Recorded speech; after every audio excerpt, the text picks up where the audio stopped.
Halo teman-teman. Setiap hari, bersama kami, pelajari sedikit lebih banyak pengetahuan.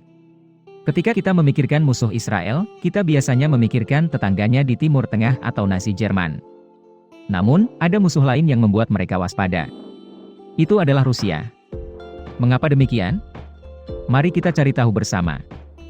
Sebelum bangsa Israel didirikan, orang-orang Yahudi harus tinggal di seluruh Eropa. Secara khusus, Kekaisaran Rusia adalah rumah bagi populasi Yahudi terbesar di dunia, dengan sekitar 5 juta orang, terhitung 5% dari populasi, menurut sensus 1897. Seperti di tempat lain, orang Yahudi didiskriminasi karena perbedaan budaya dan agama. Terutama di bawah Tsar Alexander III. Kaisar ini, seperti kakeknya, ingin seluruh penduduk mengikuti agama Kristen Ortodoks. Oleh karena itu, orang-orang Yahudi yang dianggap kafir, untuk hidup dalam damai, harus masuk Kristen, atau mereka akan dibunuh. Pada masa pemerintahan Raja Alexander III, gerakan antisemit menyebar dengan istilah pogrom, yang diterjemahkan sebagai hancurkan.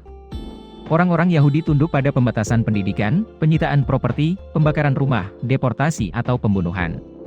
Itu menyebabkan ratusan ribu orang beremigrasi. Kebanyakan dari mereka pergi ke Amerika Serikat. Pada tahun 1917, selama Revolusi Oktober, orang-orang Yahudi bergabung dengan Partai Bolshevik Lenin dalam perjuangan untuk menggulingkan rezim Tsar. Setelah itu, banyak orang menjadi pemimpin di Partai Satu. Ketika Lenin meninggal pada tahun 1924, Stalin naik ke tampuk kekuasaan. Dia melakukan pembersihan besar-besaran terhadap faksi-faksi yang berseberangan, termasuk pemusnahan para pemimpin tinggi Yahudi. Namun, Uni Soviet di bawah Stalin memberlakukan hukum sanksi dengan antisemitisme. Undang-undang tersebut menjelaskan bahwa siapapun yang mendiskriminasikan orang Yahudi dapat menerima hukuman mati. Oleh karena itu, ketika Perang Dunia II pecah, ada sekitar 450.000 orang Yahudi yang bergabung dengan Uni Soviet untuk berperang melawan Nazi Jerman. Meski tidak lagi didiskriminasi seperti dulu, mereka tetap ingin memiliki tanah air sendiri. Dari sana, mereka dapat melestarikan agama dan budaya tradisional mereka. Dengan persetujuan Soviet, puluhan ribu orang pindah ke Israel bersama orang-orang Yahudi Eropa lainnya setelah Perang Dunia Kedua. Pada tahun 1948, Israel mendeklarasikan kemerdekaannya dan Uni Soviet adalah negara kedua setelah Amerika Serikat yang mengakui negara baru. Stalin menyetujui emigrasi orang-orang Yahudi karena dia berharap mereka akan menjadi negara sosialis di Timur Tengah, melawan pengaruh Inggris Raya dan sekutunya di wilayah tersebut. Oleh karena itu, dalam perang dengan negara-negara Arab, Uni Soviet dan sekutu mendukung banyak senjata untuk membantu Israel menang. Namun, semua upaya mereka tidak membuahkan hasil. Pada tahun 1949, dalam pemilihan periode pertama Israel, Mapai, partai yang memimpin perlawanan berkuasa. Ben-Gurion menjadi Perdana Menteri. Pemilik bab mempertahankan kebijakan luar negeri yang seimbang dengan Barat dan Uni Soviet. Artinya menjalin hubungan baik dengan kedua belah pihak. Namun, hanya beberapa tahun kemudian, kebijakan dengan cepat berubah sedikit.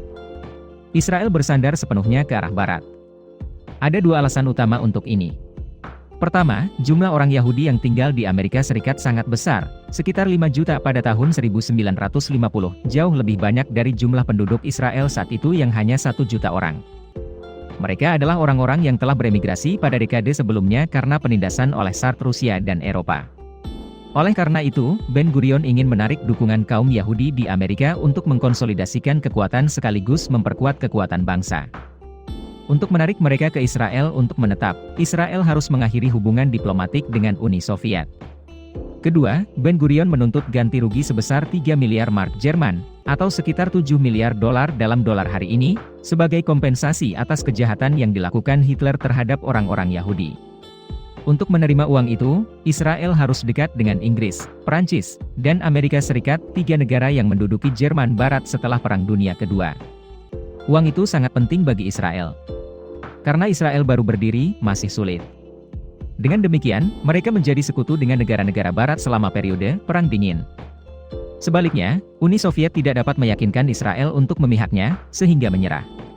Mereka secara aktif mendukung negara-negara Arab untuk mengusir orang-orang Yahudi selama perang tahun 1956, 1967 dan 1973.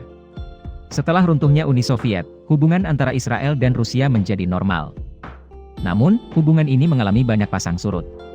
Pada 1990-an, Rusia mengizinkan orang Yahudi meninggalkan Rusia ke Israel.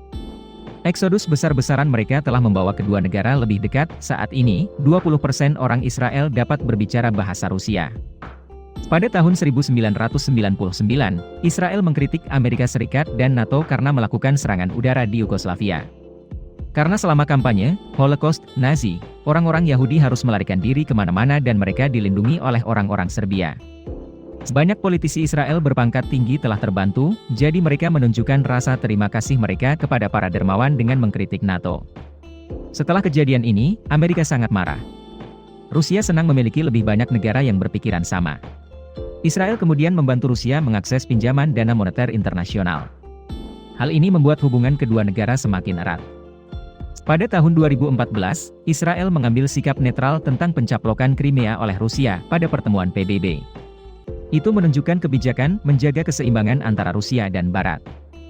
Artinya, Israel ingin memiliki hubungan baik dengan Rusia dan Barat seperti sebelumnya.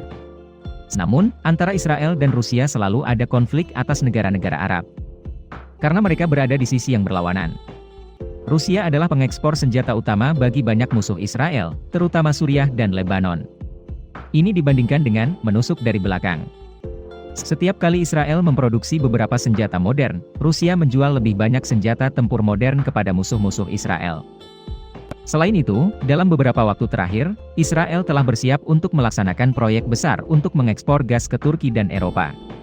Rencana ini membantu Eropa dan Turki menghindari ketergantungan pada pasokan dari Rusia.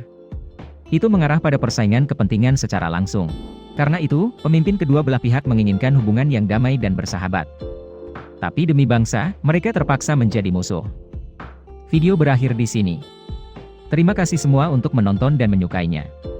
Jika menurut Anda videonya bermanfaat, beri kami suka dan berlangganan saluran untuk mendukung kami. Sampai jumpa dan sampai jumpa lagi.